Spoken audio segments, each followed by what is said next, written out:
तो आज दो कहानियां बकरी की साइकिल किताब से। इस किताब में कहानियां भी बच्चों की हैं और इसके चित्र भी बच्चों ने बनाए हैं। इसे प्रकाशित किया है एकलव्य ने और यह किताब सन 2020 की पराग ऑनर लिस्ट में भी शामिल है। तो आइए पढ़ते हैं पहली कहानी, बकरी की साइकिल, जिसे लिखा है सुनील चौधरी ने, जो कक्षा 8वीं में पढ़ते थे और भोपाल के ही रहने वाले। एक बकरी साइकिल चलाते चलाते तालाब के किनारे आ गई। उधर पर एक शेर के बच्चे ने दहाड़ना सीखा। बकरी ने धीरे से फुसफुसाया।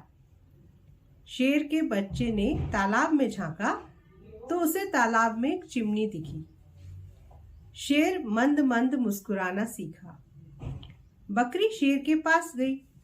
शेर ने पूछा, कैसी हो बकरी रानी? बकरी ने कहा, मस्त हूं।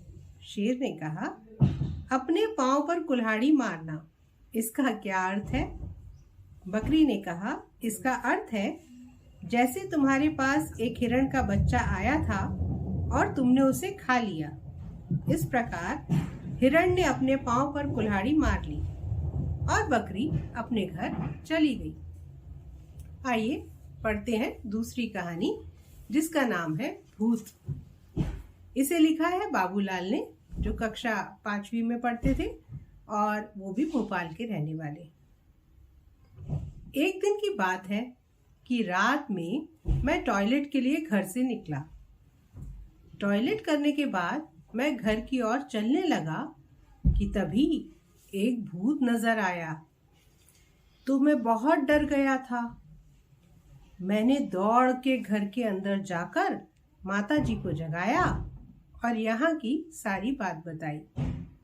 तो मेरे माता पिता ने जल्दी से घर के बाहर आकर देखा तो भूत घर के ऊपर बैठा था। इतने में भूत चिल्लाया और रोया। मैं बहुत घबरा गया। तभी अचानक गायब हो गया। मुझे रोना आ गया। माँ ने बोला, बेटे क्यों रो रहा है? रोना बंद कर और घर के अंदर चलकर सो जा। तभी एक बार ही डर लगा था, बस उस दिन की याद आ गई थी।